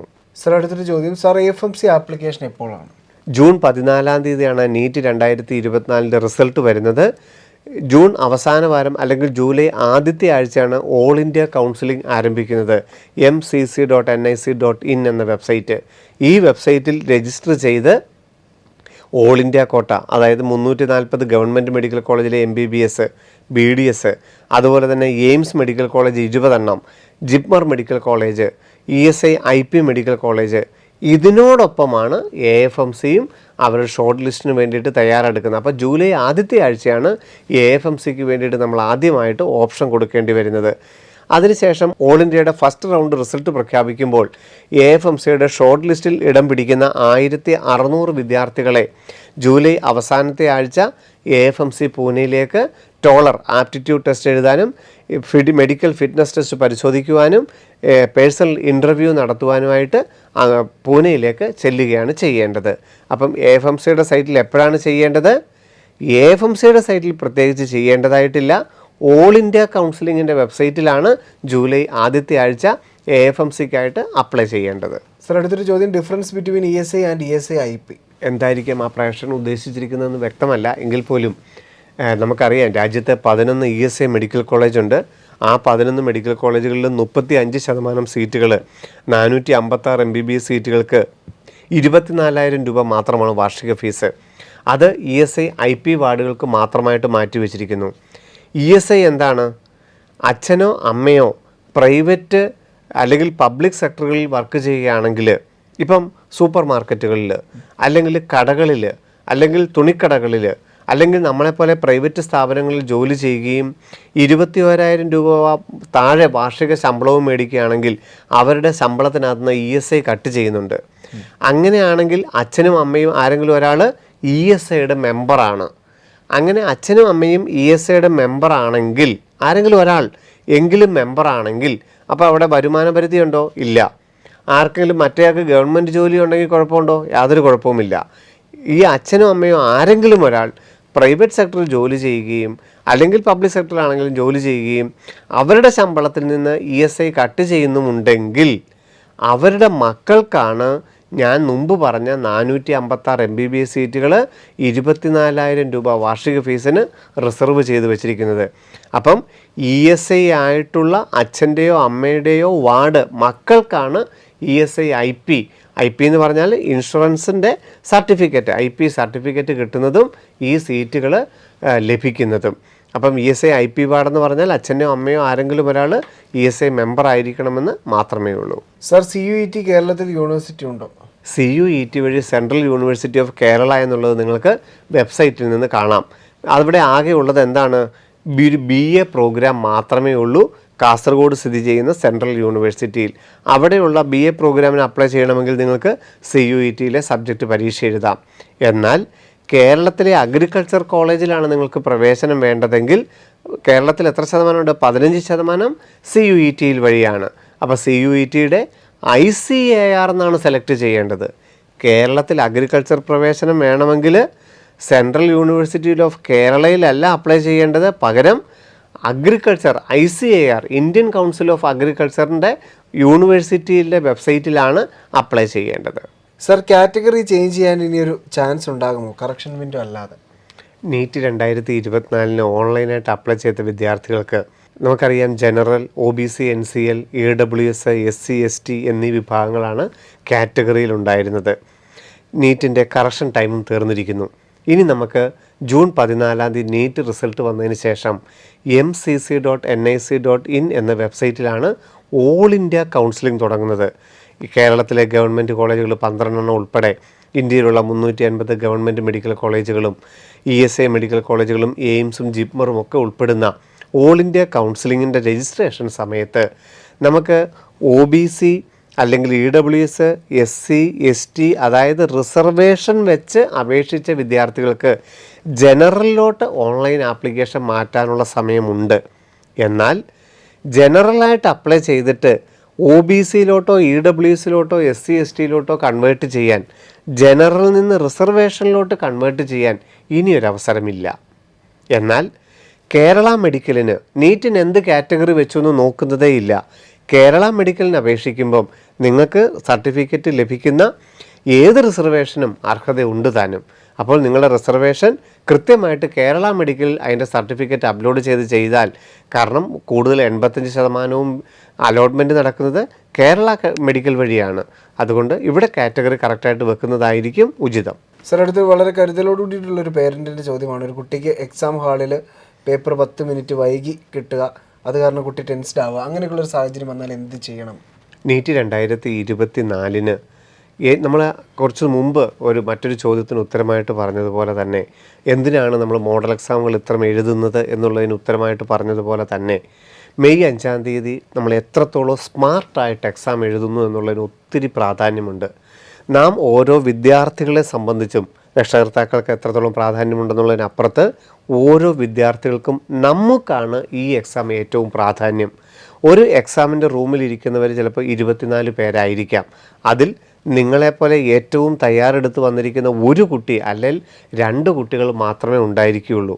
അതുകൊണ്ട് നീറ്റ് എക്സാം എന്താണ്, ആ എക്സാം ഹാളിൽ എന്താണ് നടക്കേണ്ടത്, അതിൻ്റെ ടൈം എങ്ങനെയായിരിക്കണം, എങ്ങനെയാണ് ഞാനവിടെ പെർഫോം ചെയ്യുന്നുള്ളതിന് നമ്മളായിരിക്കണം കൃത്യമായിട്ട് ജാഗ്രത പുലർത്തേണ്ടത്. ഇപ്പോൾ ഈ കുട്ടിയെ സംബന്ധിച്ചോളം 2023 2 മണിക്ക് നമുക്ക് എക്സാം തുടങ്ങേണ്ടിയിരുന്നത് 10 മിനിറ്റോളം വൈകിയാണ് ക്വസ്റ്റ്യൻ പേപ്പർ കിട്ടിയത്. അപ്പം ആ ഒരു സാറ് പറഞ്ഞതുപോലെ തന്നെ ആ 10 മിനിറ്റിൽ യഥാർത്ഥത്തിൽ അദ്ദേഹത്തിൻ്റെ ഏകാഗ്രത നഷ്ടപ്പെട്ടു. സമയം ഡിലേ ആയതിൻ്റെ ആ സമയം നഷ്ടപ്പെട്ടതിൻ്റെ സങ്കടം വേറെ കിടക്കുന്നു. അതുകൊണ്ട് തന്നെ ഏറ്റവും ഉയർന്ന ഒരു മാർക്ക് 700-നപ്പുറത്തേക്ക് കിട്ടേണ്ട ഒരു മാർക്കായിരിക്കാം ഒരു പക്ഷേ അല്പം മാർക്ക് കുറഞ്ഞു പോയത്. അപ്പം നമ്മൾ രണ്ട് കാര്യങ്ങൾ ഇതിനകത്ത് നമ്മൾ നോക്കിക്കാണണം. ഒന്ന്, ഇനി 10 മിനിറ്റ് താമസിച്ചു എന്നിരിക്കട്ടെ, നമുക്ക് ബാക്കിയുള്ള 3 മണിക്കൂർ 10 മിനിറ്റ് നമ്മുടെ കയ്യിലുണ്ട്. നമ്മളുടെ ഭാവി തീരുമാനിക്കുന്നത് ഈ OMR ഷീറ്റിലുള്ള 180 ബബിളുകൾ മാത്രമാണ്. ഇവിടെ 10 മിനിറ്റ് കഴിഞ്ഞു അല്ലെ 20 മിനിറ്റ് കഴിഞ്ഞാണ് കിട്ടിയത് എന്ന് പറയുന്നതിന് നിങ്ങളുടെ റാങ്കിങ്ങിൽ യാതൊരു പ്രസക്തിയുമില്ല. നിങ്ങൾക്ക് മറ്റൊരവസരമോ ആ റാങ്കിങ്ങിൽ എന്തെങ്കിലും ഗ്രേസ് മാർക്ക് കിട്ടുകയോ അങ്ങനെ ഒന്നും ചെയ്യില്ല. നിങ്ങൾക്ക് എത്ര താമസിച്ച് കിട്ടിയാലും ആ എക്സാം ഹാളിൽ എന്തൊക്കെ സംഭവിച്ചു കഴിഞ്ഞാലും നമ്മളുടെ OMR ഷീറ്റിൽ എന്ത് ആൻസർ ഉണ്ടോ അത് മാത്രമേ നീറ്റ് 2024 റാങ്ക് ലിസ്റ്റിൽ നമുക്ക് സഹായകരമാവുള്ളൂ. അതൊന്ന്. അപ്പം ഇനി ഇൻ കേസ് അവിടെ തരാൻ താമസിച്ചു പോയി, ആ നിൽക്കുന്ന ഇൻവിജിലേറ്ററിന് അറിയില്ലായിരുന്നെങ്കിൽ നമ്മളത് ആ 10 മിനിറ്റ് കഴിഞ്ഞെങ്കിൽ അതാണ് നമ്മളുടെ സമയമെന്നോർത്ത് ഏറ്റവും സ്മാർട്ടായിട്ട് തുടങ്ങുക. അവിടെ നമ്മൾ വഴക്കുണ്ടാക്കാനോ ഇനി അത് കംപ്ലൈൻറ്റ് ചെയ്യാനോ ഒന്നും അപ്പോൾ തുനിയരുത്. കിട്ടുന്ന സമയം മുതൽ ഏറ്റവും നന്നായിട്ട് നീറ്റ് എക്സാം നമ്മൾ കൃത്യമായിട്ട് എഴുതാൻ ശ്രദ്ധിക്കുക. ഇനി രണ്ടാമത്തെ കാര്യം, ഈ എക്സാമിൻ്റെ സമയത്തിനെക്കുറിച്ച് കൃത്യമായ അവബോധം നമുക്കുണ്ടായിരിക്കണം. നമുക്ക് എക്സാം ഹാളിൽ പ്രവേശിക്കേണ്ട സമയം 1:30 മുമ്പാണ്. 1:15 മുതൽ തന്നെ നമുക്ക് എക്സാമിൻ്റെ സിറ്റിങ്ങിൽ നമ്മുടെ റോൾ നമ്പർ എഴുതിയിരിക്കുന്ന സീറ്റിൽ ചെന്നിരിക്കാനുള്ള അവകാശമുണ്ട്. 1:30 ഗേറ്റ് ക്ലോസ് ചെയ്യും, പിന്നെ ഒരാളെയും കടത്തിവിടുകയില്ല. 1:30 മുതൽ 1:45 വരെ ഇൻവിജിലേറ്റർ കൃത്യമായ നിർദ്ദേശങ്ങൾ നമുക്ക് പറഞ്ഞു നൽകും. 1:45 ക്വസ്റ്റ്യൻ ബുക്ക്ലെറ്റും പേനയും നമ്മളുടെ കയ്യിൽ കിട്ടണം. എക്സാം ഹാളിൽ ക്ലോക്ക് ഉണ്ടായിരിക്കണം. 1:50 ക്വസ്റ്റ്യൻ ബുക്ക്ലെറ്റ് ഓപ്പൺ ചെയ്ത് ക്വസ്റ്റ്യൻ ബുക്ക്ലെറ്റിൻ്റെ ഏറ്റവും ഫ്രണ്ടിലുള്ള പേജിൽ പേരും റോൾ നമ്പറും എഴുതാനുള്ള സമയമാണ്. 1:55 എക്സാം ബുക്ക്ലെറ്റ് സീല് പൊട്ടിക്കുകയും നമുക്ക് OMR ഷീറ്റിൽ വേണ്ട കാര്യങ്ങളെല്ലാം പൂരിപ്പിക്കാനുള്ള സാവകാശമുണ്ട്. കൃത്യം 2 മണിക്ക് എക്സാം തുടങ്ങാനുള്ള അനുവാദം NTA നമുക്ക് നൽകിയിട്ടുണ്ട്. അപ്പോൾ എന്താണ് നമ്മൾ ചെയ്യേണ്ടത്? നമ്മൾ എക്സാം ഹാളിൽ ക്ലോക്ക് നമുക്ക് കാണാവുന്ന പാകത്തിനാണോ, അല്ലെങ്കിൽ നമുക്കത് കൃത്യമായിട്ട് കിട്ടാൻ ആ ഇൻവിജിലേറ്ററിനോട് സമീപിക്കാമോ, അത് വെച്ച് തരാൻ പറയാമോ? ഇനി അത് അദ്ദേഹം വെച്ചിട്ടുണ്ടെങ്കിൽ നല്ലത്, ഇനി വെച്ചിട്ടില്ലെങ്കിൽ അതിനെക്കുറിച്ച് ബോധർ ചെയ്യേണ്ട. ഓരോ അരമണിക്കൂറിലും ബെല്ലുണ്ട്, നമുക്ക് സമയം അറിയാനായിട്ട് സാധിക്കും. 1:45 ക്വസ്റ്റ്യൻ ബുക്ക്ലെറ്റും പേന അത് നിങ്ങൾക്ക് കയ്യിൽ കിട്ടിയോ എന്നുള്ളത് നോക്കണം. ഇല്ലെങ്കിൽ എഴുന്നേറ്റ് നിന്ന് ഏറ്റവും സൗമ്യമായി ചോദിച്ച് മേടിക്കണം. 1:50 അതൊക്കെ എഴുതാനുള്ള സമയമാണെന്ന് പറഞ്ഞ് കൃത്യം 2 മണിക്ക് എക്സാം തുടങ്ങാനുള്ളൊരു സാഹചര്യം നാം അതിനു മുമ്പ് തന്നെ സൃഷ്ടിച്ചെടുക്കണം. പിന്നെയുള്ള 2 മുതൽ 5:20 വരെയുള്ള സമയത്ത് കൃത്യമായിട്ട് OMRൽ മാർക്ക് ചെയ്യുന്നതിൽ മാത്രമായിരിക്കണം ശ്രദ്ധ. ആ എക്സാം ഹാളിൽ മറ്റ് പലതും നമുക്ക് അതിന് മുമ്പും അതിന് പിൻപും ഒക്കെ നടന്നിരിക്കാം.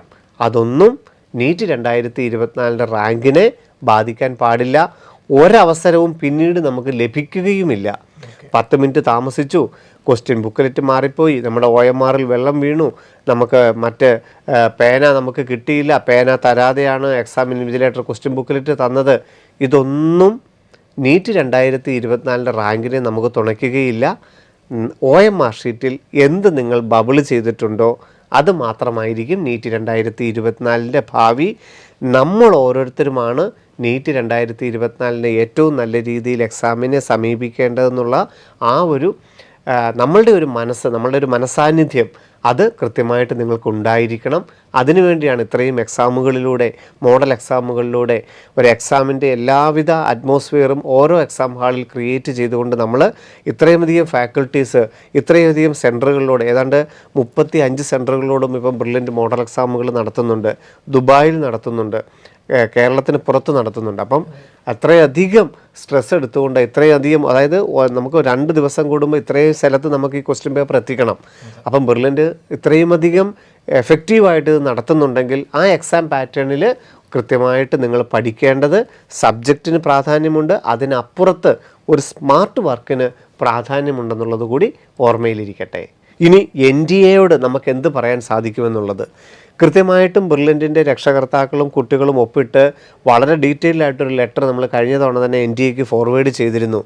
എക്സാം ഹാളിൽ ബിഹേവ് ചെയ്യേണ്ടത്, ഇൻവിജിലേറ്ററിൻ്റെ ഭാഗത്തു നിന്നും ഉണ്ടാകുന്ന വീഴ്ചകൾ, സമയക്കുറവ്, പേന കൊടുക്കാത്തത്, എക്സാമിൻ്റെ ഇടയിൽ ക്വസ്റ്റ്യൻ പേപ്പറിനെ കുറിച്ച് അല്ലെങ്കിൽ ആ സമയം അവർക്ക് നഷ്ടപ്പെടുത്തുന്ന വിവിധ രീതികളൊക്കെ നമ്മൾ NTA അറിയിച്ചിരുന്നു. കൃത്യമായിട്ടുള്ള ഓരോ ഇൻവിജിലേറ്റേഴ്സിനും ട്രെയിനിങ് കൊടുക്കണമെന്നൊക്കെ നമ്മൾ പറഞ്ഞിരുന്നു. പക്ഷേ അത് എത്രത്തോളം എഫക്റ്റീവായിട്ട് NTA നടപ്പാക്കാൻ കഴിഞ്ഞു എന്നുള്ളത് സംശയമുണ്ട്. ഈ വർഷവും ഞങ്ങളുടെ ഭാഗത്തു നിന്ന് കൃത്യമായിട്ടുള്ള കാര്യങ്ങൾ, ഫോളോ അപ്സ് രക്ഷാകർത്താക്കളായിട്ടും കുട്ടികളുടേതായിട്ടുള്ള ലെറ്ററുകൾ NTA ഫോർവേഡ് ചെയ്യുന്നുണ്ട്. ഏറ്റവും നല്ല രീതിയിൽ മെയ് 5-ാം തീയതി നീറ്റ് എക്സാം നടക്കാനുള്ള സാഹചര്യം നമ്മളുടെ ഭാഗത്തു നിന്ന് നമ്മളും കരുതലോടുകൂടി തന്നെ ഉണ്ടാവും. സർ, അടുത്ത ചോദ്യം, എനിക്ക് ഇൻകം സർട്ടിഫിക്കറ്റ് ഇതുവരെ കിട്ടിയില്ല. അപ്പോൾ കഴിഞ്ഞ വർഷത്തെ ഇൻകം സർട്ടിഫിക്കറ്റ് കൊടുത്തു, അതിൽ തെറ്റ് വന്നാൽ കുഴപ്പമുണ്ടോ? Kerala Achim 2024 income certificate upload ചെയ്യാനുള്ളൊരു കോളം ഉള്ളത്. അതിന് 1 വർഷത്തെ വാലിഡിറ്റി ആണുള്ളത്. സർട്ടിഫിക്കറ്റ് എടുക്കുന്ന ദിവസം മുതൽ 1 വർഷത്തെ വാലിഡിറ്റി. ആ 1 വർഷത്തെ വാലിഡിറ്റി ഉണ്ടെങ്കിൽ മാത്രമേ അത് പരിഗണിക്കുകയുള്ളൂ. അല്ലാന്നുണ്ടെങ്കിൽ അതിൻ്റെ ആ സർട്ടിഫിക്കറ്റ് വെച്ചിട്ടുള്ള യാതൊരു ഗുണവും നമുക്ക് കിട്ടുകയില്ല എന്ന് മാത്രമേ ഉള്ളൂ. ഇനി ആ സർട്ടിഫിക്കറ്റ് വാലിഡേറ്റ് ഇല്ലെങ്കിൽ നമ്മൾ അപ്ലൈ ചെയ്യുന്ന സമയം കഴിഞ്ഞിട്ട് അവർ കൃത്യമായിട്ട് നമുക്ക് മെമ്മോ വഴി നമ്മളെ അറിയിക്കും. ഇപ്പം ഏപ്രിൽ 1 മുതൽ ഏപ്രിൽ 30 വരെയാണ് ആപ്ലിക്കേഷൻ സമയം എന്നിരിക്കട്ടെ.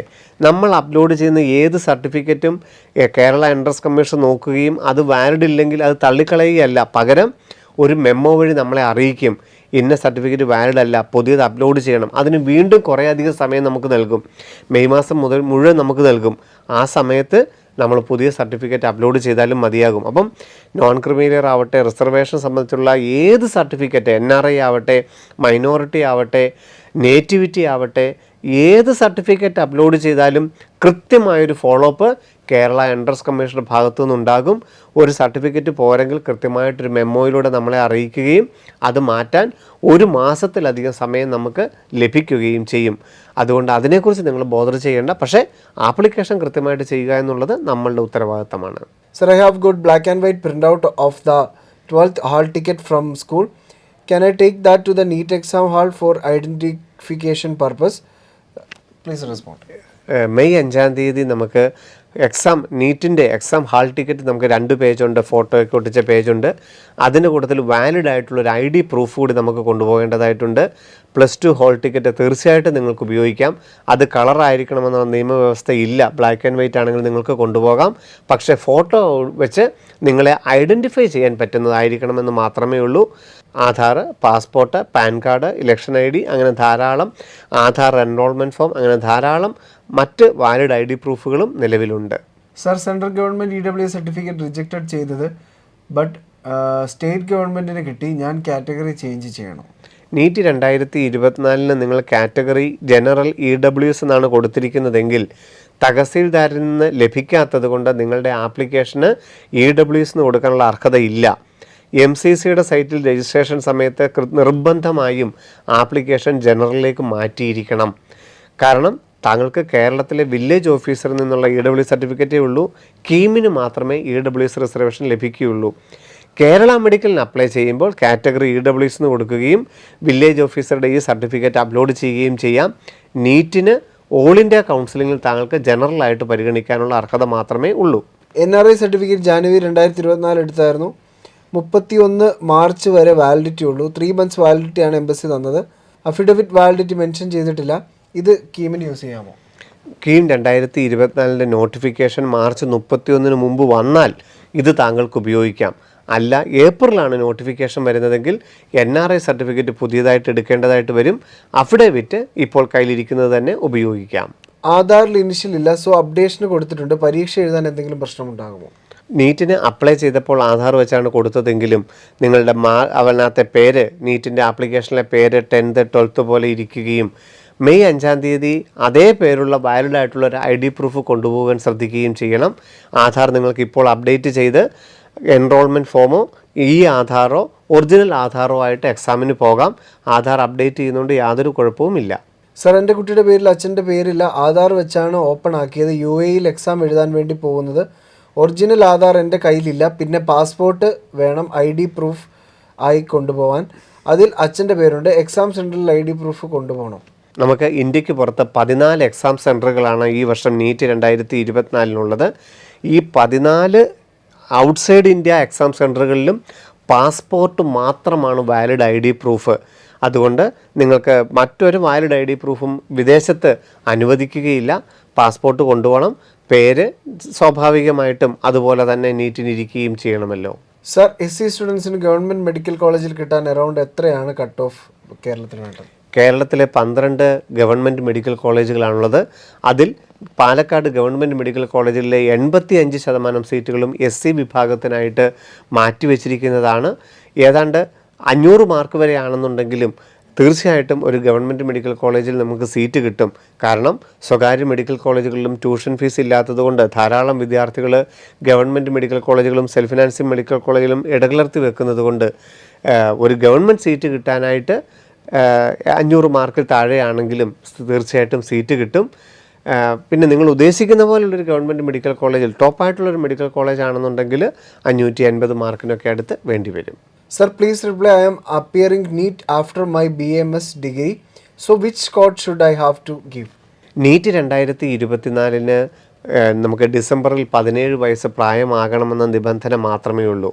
അവിടെ അതിനപ്പുറത്തുള്ള ഏതൊരു വിദ്യാർത്ഥി പരീക്ഷ എഴുതിയാലും +1 +2 ഫിസിക്സ്, കെമിസ്ട്രി, ബയോളജി, ഇംഗ്ലീഷ് റെഗുലറായിട്ട് പഠിക്കുകയും 50% മാർക്ക് കിട്ടണമെന്ന നിയമവ്യവസ്ഥയാണുള്ളത്. അതുകൊണ്ട് അവിടെ നമുക്ക് BAMS കഴിഞ്ഞാലൊക്കെയും കോഡ് മാറുന്നില്ല. +1 +2 നമുക്ക് ഫിസിക്സ്, കെമിസ്ട്രി, ബയോളജി ഉണ്ട്, 50% ഉണ്ടെന്നുള്ളത് 2 തന്നെ കോഡ് വെച്ച് മുമ്പോട്ട് പോകാം. ഇനി 2, 3, 4, 5, 6 ഇതിൽ ഏത് കോഡ് കൊടുത്താലും നീറ്റിനെ സംബന്ധിച്ചോളം യാതൊരു വ്യത്യാസവുമില്ല. കേരള മെഡിക്കലിന് അപ്ലൈ ചെയ്യുമ്പോഴാണ് BAMSൻ്റെ ഡിഗ്രി സീറ്റ് വെച്ചിട്ടുള്ള BAMSന് മാത്രമായിട്ടുള്ള 6 സീറ്റുകൾക്ക് അപേക്ഷിക്കാൻ സാധിക്കുന്നത്. സർ, ഈ സബ്ജക്റ്റ് എത്ര മാർക്ക് വേണം ജസ്റ്റ് ക്വാളിഫൈ ആകാൻ? അതായത് പ്രേക്ഷകൻ ചോദിച്ചിരിക്കുന്നത് ഓരോ സബ്ജക്റ്റിലും എത്ര മാർക്ക് ഉണ്ടെങ്കിലാണ് മിനിമം ഇത് ക്വാളിഫൈ ചെയ്യുന്നു എന്നുള്ളതാണ്. നീറ്റെന്നോ കേരളെന്നോ CUET എന്നോ ഒന്നും പ്രേക്ഷകൻ പ്രത്യേകം മെൻഷൻ ചെയ്തിട്ടില്ല. അതുകൊണ്ട് നിങ്ങൾ ഇനി കമൻറ്റ് ദയവായിട്ട് ടൈപ്പ് ചെയ്യുമ്പോൾ ഏത് പരീക്ഷയാണെന്നുള്ളതും എന്താണ് താങ്കൾ ഉദ്ദേശിക്കുന്നുള്ളതും വ്യക്തമായിട്ട് തരണമെന്ന് ദയവായിട്ട് അഭ്യർത്ഥിക്കുന്നു. ഇപ്പം നീറ്റ് 2024 ഇദ്ദേഹം ഉദ്ദേശിക്കുന്നതെന്ന് കരുതിക്കൊണ്ട് സെപ്പറേറ്റ് കട്ട് ഓഫ് ഇല്ല. അതായത് ഫിസിക്സ്, കെമിസ്ട്രി, ബയോളജി, അതായത് ബോട്ടണി, സുവോളജിക്ക് സെപ്പറേറ്റ് കട്ട് ഓഫ് ഇല്ല. മൊത്തത്തിലുള്ള മാർക്ക് ഇത്ര 50% മുകളിലുണ്ടെങ്കിൽ നീറ്റ് ക്വാളിഫൈ ചെയ്യും. Sir, do repeaters need gap certificate? What is gap certificate? നമുക്കറിയാം, വിദേശ രാജ്യങ്ങളിൽ നമുക്ക് പഠന ആവശ്യത്തിന് പോകുമ്പോൾ നമ്മളുടെ അക്കാഡമിക് ഇയറിൽ കണ്ടിന്യൂസ് ആയിട്ട് എന്തെങ്കിലും നമ്മൾ എന്തൊക്കെ ചെയ്യുകയാണെന്നുള്ളൊരു സർട്ടിഫിക്കറ്റ് ഉണ്ടായിരിക്കണം. +2 ശേഷം എൻട്രൻസിന് വേണ്ടിയിട്ട് നമ്മൾ 1 വർഷക്കാലം എൻട്രൻസ് കോച്ചിങ് സെൻറ്ററിലാണ് പഠിക്കുന്നതെങ്കിൽ ആ 1 വർഷക്കാലം എന്താണ് ചെയ്തിരുന്നതെന്നുള്ളത്, എവിടെയാണ് പഠിക്കുന്നത്, എന്താണ് ചെയ്തിരുന്നുള്ള ഒരു സർട്ടിഫിക്കറ്റ് നമ്മളിൽ ഉണ്ടാവണം. അതിനെയാണ് ഗ്യാപ് സർട്ടിഫിക്കറ്റ് എന്ന് പറയുന്നത്. +2 ശേഷം 1 വർഷം എന്ത് ചെയ്യുമായിരുന്നു എന്നുള്ളതിൻ്റെ ഉത്തരം. എന്നാൽ MBBS പ്രവേശനവുമായി ബന്ധപ്പെട്ട് ESI മെഡിക്കൽ കോളേജുകളിൽ മാത്രമാണ് ഗ്യാപ് സർട്ടിഫിക്കറ്റിൻ്റെ ആവശ്യമുണ്ടാവുക. AFMC MBBSനും ഗ്യാപ് സർട്ടിഫിക്കറ്റ് വേണം. +2 ശേഷം നിങ്ങൾ 1 വർഷം ഗ്യാപ്പ് എടുത്തിട്ടുണ്ടെങ്കിൽ അതെന്തായിരുന്നു എന്ന് പറയണം. അതിന് പക്ഷേ അത് അവിടെ ചെന്ന് കഴിയുമ്പോൾ അവിടുത്തെ നോട്ടറിയാണ് നമുക്കത് പബ്ലിഷ് ചെയ്ത് തരേണ്ടത്. ESI മെഡിക്കൽ കോളേജുകളിലെ ഗ്യാപ് സർട്ടിഫിക്കറ്റിന് നമുക്ക് ബ്രില്യൻ സ്റ്റഡി സെൻറ്ററിൽ നിന്നുള്ള സർട്ടിഫിക്കറ്റ് മാത്രം മതിയാകും. മറ്റ് all India quota, AIIMS, JIPMER, Kerala മെഡിക്കലിനൊന്നും ഗ്യാപ് സർട്ടിഫിക്കറ്റിൻ്റെ യാതൊരു ആവശ്യവും ഇല്ല. Sir, exam centre school name ഓപ്ഷനിലില്ലല്ലോ. ഇദ്ദേഹവും ഏത് എക്സാമിനെ കുറിച്ചാണെന്നുള്ളത് മെൻഷൻ ചെയ്തിട്ടില്ല എന്നുള്ളത് ഖേദപൂർവ്വം അറിയിക്കട്ടെ. നീറ്റ് 2024 എക്സാം സെൻറ്റർ ആയിരിക്കാം ഉദ്ദേശിച്ചിരിക്കുന്നത്. നമുക്ക് ജില്ലകൾ മാത്രമാണ് നീറ്റിന് അപ്ലൈ ചെയ്യുമ്പോൾ എക്സാം സെൻറ്ററായിട്ട് കൊടുക്കാനുണ്ടായിരുന്നത്. ഏപ്രിൽ 20 എക്സാം സെൻറ്റർ അനൗൺസ്മെൻറ്റ് വരും. ഏത് ജില്ലയാണ് നമുക്ക് അനുവദിച്ചിരിക്കുന്നതെന്ന് വരും. ഏപ്രിൽ 25 നീറ്റ് 2024 അഡ്മിറ്റ് കാർഡുകൾ വരുന്നത്. ആ അഡ്മിറ്റ് കാർഡുകൾ വരുമ്പോൾ മാത്രമാണ് സ്കൂളിൻ്റെ അഡ്രസ്സും ആ ഏത് സ്കൂളിൽ വെച്ചാണ് മെയ് 5 പരീക്ഷ നടത്തുന്നുള്ള കൃത്യമായ അഡ്രസ്സ് അഡ്മിറ്റ് കാർഡ് വരുമ്പോൾ മാത്രമേ നമുക്ക് ലഭ്യമാവുകയുള്ളൂ. നീറ്റിന് അപ്ലൈ ചെയ്തപ്പോൾ left and right hand finger thumb impression കുറച്ച് ക്ലിയർ കുറവാണ്. കറക്ഷൻ ആവശ്യം വരുമോ? അതായത് ഇദ്ദേഹം ചോദിച്ചിരിക്കുന്നത് തമ്പ് ഇംപ്രഷൻസിന്, അതായത് 10 ഫിംഗേഴ്സിൻ്റെ ഇംപ്രഷൻ കൊടുത്തുമ്പോൾ ക്ലാരിറ്റി കുറവാണ്. അത് ഏതെങ്കിലും തരത്തിലുള്ള റിജക്ഷനെയൊക്കെ ബാധിച്ചേക്കാമോ, അല്ലെങ്കിൽ അത് നമുക്ക് ഇമെയിലൊക്കെ ചെയ്ത് കറക്റ്റ് ചെയ്യേണ്ട കാര്യമുണ്ടോ എന്നുള്ളതാണ്. നീറ്റ് 2024 ഓൺലൈനായിട്ട് അപ്ലൈ ചെയ്തിരിക്കുന്ന 23 ലക്ഷം കുട്ടികളുടെയും ഫോട്ടോയും സിഗ്നേച്ചറും മാത്രമാണ് NTA പരിശോധിക്കുന്നത്. അത് ക്ലാരിറ്റി ഇല്ല, തിരിച്ചറിയാൻ പറ്റുന്നില്ല എന്നുണ്ടെങ്കിൽ കൃത്യമായൊരു മെസ്സേജിലൂടെ നമ്മളെ അറിയിക്കുകയും അത് മാറ്റാനായിട്ടുള്ള ആവശ്യത്തിന് സമയം അനുവദിക്കുകയും ചെയ്യും. എന്നാൽ 10 വിരലിൻ്റെയും ഇംപ്രഷൻ്റെ ഇമേജ് NTA ഇപ്പോൾ വെരിഫൈ ചെയ്യുന്നില്ല. മെയ് 5-ാം തീയതി ഓരോ കുട്ടികളുടെയും ബയോമെട്രിക്കും ഐറിസും സ്കാൻ ചെയ്തിട്ടാണ് എക്സാമിന് അനുവദിക്കുന്നത്. ആ എക്സാം സെൻറ്ററിൽ എക്സാമിന് ശേഷം എന്തെങ്കിലും ഒരു മാൽ പ്രാക്ടീസ് ശ്രദ്ധയിൽപ്പെട്ടാൽ അപേക്ഷിച്ച വിദ്യാർത്ഥിയും പരീക്ഷ എഴുതിയ വിദ്യാർത്ഥിയും ഒന്നു തന്നെയാണെന്ന് ഐഡൻറ്റിഫൈ ചെയ്യാൻ വേണ്ടി മാത്രമാണ് 10 വിരലുകളുടെയും ഇംപ്രഷൻ NTA ആവശ്യപ്പെട്ടിരിക്കുന്നത്. അങ്ങനെ ഒരു സാഹചര്യം വന്നാൽ മാത്രമാണ് കാൻഡിഡേറ്റിൻ്റെ അപ്ലോഡ് ചെയ്തിരിക്കുന്ന 10 വിരലുകളിൽ ഏതിൻ്റെയെങ്കിലും ഒരു ഫിംഗറിൻ്റെയെങ്കിലും ഇംപ്രഷൻസ് കിട്ടിയാൽ അവർ അത് വെരിഫൈ ചെയ്തുകൊള്ളും. അതുകൊണ്ട് തമ്പ് ഇംപ്രഷനും 10 ബാക്കിയുള്ള വിരലുകളുടെയും ഇമേജുകൾക്ക് ക്ലാരിറ്റി ഇല്ല എന്നുള്ളത് നീറ്റ് 2024 യാതൊരു തരത്തിലും പ്രസക്തമല്ല. സർ, ഞാൻ OEC ആണ് കാറ്റഗറി കൊടുത്തത്. OBC ആണോ അതോ ജനറൽ ആണോ? നീറ്റ് 2024 തന്നെ ആയിരിക്കാം ഇദ്ദേഹവും ഉദ്ദേശിക്കുന്നതെന്ന് നമുക്ക് മനസ്സിലാക്കാം. OEC വിഭാഗത്തിൽ 30 കാറ്റഗറിയാണുള്ളത്. അതിൽ 28 കാറ്റഗറികളും ബാക്ക്വേർഡ് ഹിന്ദു വിഭാഗത്തിലൊക്കെയുള്ള OBC വിഭാഗത്തിൽപ്പെട്ടിരിക്കുന്നതാണ്. അപ്പം നീറ്റിന് അപ്ലൈ ചെയ്യേണ്ടത് എങ്ങനെയാണ്? OBC NCL എന്ന് മാത്രമാണ്. കാരണം നീറ്റ് ഓൾ ഇന്ത്യ തലത്തിലാണ്, അവിടെ OEC എന്നില്ല. OEC റിസർവേഷൻ ഉള്ളത് കേരളത്തിൽ മാത്രമാണ്. അപ്പം നീറ്റിന് അപ്ലൈ ചെയ്യേണ്ടത് OBC NCL എന്ന് തന്നെയാണ് അപ്ലൈ ചെയ്യേണ്ടത്.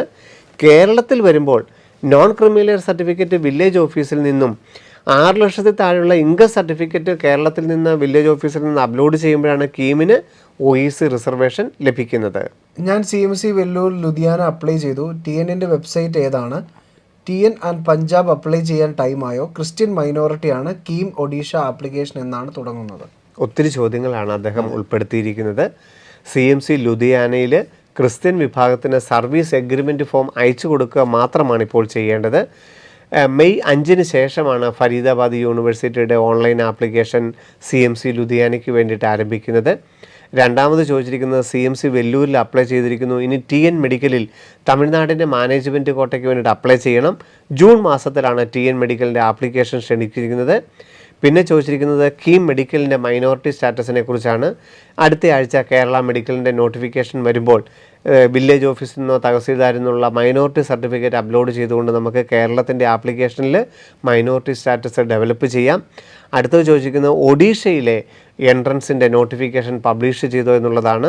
ഇതുവരെയും നമ്മളുടെ ശ്രദ്ധയിൽപ്പെട്ടിട്ടില്ല. അത് വന്നു കഴിഞ്ഞാൽ ഉടൻ തന്നെ കൃത്യമായി നിങ്ങളെ അറിയിക്കുന്നതാണ്. സാർ, എൻ്റെ കാസ്റ്റ് OEC ആണ്. ഞാൻ ഏത് ഓപ്ഷനാണ് കൊടുക്കേണ്ടത് എന്നൊന്ന് പറഞ്ഞു തരാമോ? ഇദ്ദേഹവും നീറ്റ് 2024 ആയിരിക്കാം ഉദ്ദേശിക്കുന്നതെന്നുള്ള ആ ഒരു വിശ്വാസത്തിൽ ഞങ്ങൾ മറുപടി പറയുകയാണ്. ഇത് അല്ല, നിങ്ങൾ CUETയോ കേരള മെഡിക്കലോ അല്ലെങ്കിൽ എയിംസ് മെഡിക്കലോ മറ്റെന്തെങ്കിലുമാണ് ഓൺലൈൻ ആപ്ലിക്കേഷൻ വിചാരിക്കുന്നതെങ്കിൽ ഇതല്ല അതിൻ്റെ ഉത്തരം. നീറ്റ് 2024 താങ്കൾ ഉദ്ദേശിച്ചതെങ്കിൽ OBC NCL എന്നാണ് വെക്കേണ്ടത്. അഖിലേന്ത്യാ അടിസ്ഥാനത്തിൽ താങ്കൾക്ക് OEC റിസർവേഷൻ കിട്ടുകയില്ല. ഏത് കോളേജിൽ പഠിച്ചാലും മുഴുവൻ ട്യൂഷൻ ഫീസും അടയ്ക്കേണ്ടതായിട്ട് വരും. കേരളത്തിൽ കീമിന് അപ്ലൈ ചെയ്യുമ്പോൾ OECക്ക് ഗവൺമെൻറ് മേഖലയാണെങ്കിലും സ്വകാര്യ മേഖലയാണെങ്കിലും ₹1 പോലും ട്യൂഷൻ ഫീസ് അടയ്ക്കേണ്ടതില്ല താനും. വോട്ടർ ID കാർഡ് പരീക്ഷാ ഹാളിൽ കൊണ്ടുപോകാൻ സാധിക്കും? മെയ് 5-ാം തീയതി നീറ്റ് 2024 എക്സാം സെൻറ്ററിൽ പോകുമ്പോൾ അഡ്മിറ്റ് കാർഡിൻ്റെ കൂടെ വാലിഡ് ആയിട്ടുള്ളൊരു ഫോട്ടോ ID പ്രൂഫ് നിർബന്ധമായും കൊണ്ടുപോകേണ്ടതായിട്ടുണ്ട്. വോട്ടേഴ്സ് ID ഉപയോഗിക്കാം, യാതൊരു കുഴപ്പവുമില്ല. വോട്ടേഴ്സ് ID കൂടാതെ അത് വോട്ടേഴ്സ് ID ഉണ്ടെങ്കിൽ അത് മാത്രം മതി.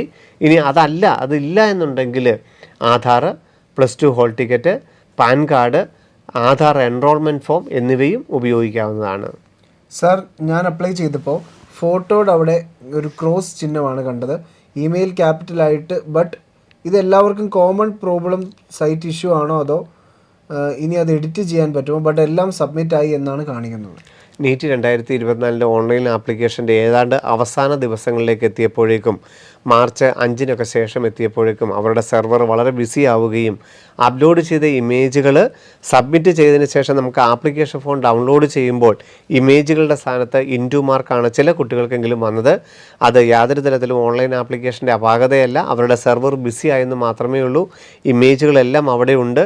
കറക്ഷൻ ടൈമിൽ നമുക്കത് നമ്മൾ ലോഗിൻ ചെയ്ത് നോക്കുമ്പോൾ നമുക്കത് കാണാൻ സാധിച്ചു, ഉറപ്പായിട്ടും കാണാൻ സാധിക്കും. ഇനി ആ സമയത്ത് ചെക്ക് ചെയ്തില്ലെങ്കിൽ പോലും യാതൊരു കുഴപ്പവുമില്ല. അതുപോലെ ഇമെയിൽ ഐ ഡിയുടെ ഫസ്റ്റ് ലെറ്റർ ക്യാപിറ്റൽ എല്ലാവർക്കും അപ്ലൈ ചെയ്ത എല്ലാവർക്കും ഇമെയിൽ ഐ ഡിയുടെ ഫസ്റ്റ് ലെറ്റർ ക്യാപിറ്റലാണ്. ഇത് രണ്ടും നമ്മുടെ ആപ്ലിക്കേഷനിൽ ഒരു കുറവുള്ളതുകൊണ്ടല്ല, നമ്മുടെ ആപ്ലിക്കേഷൻ സക്സസ്ഫുള്ളി കംപ്ലീറ്റഡ് തന്നെയാണ്.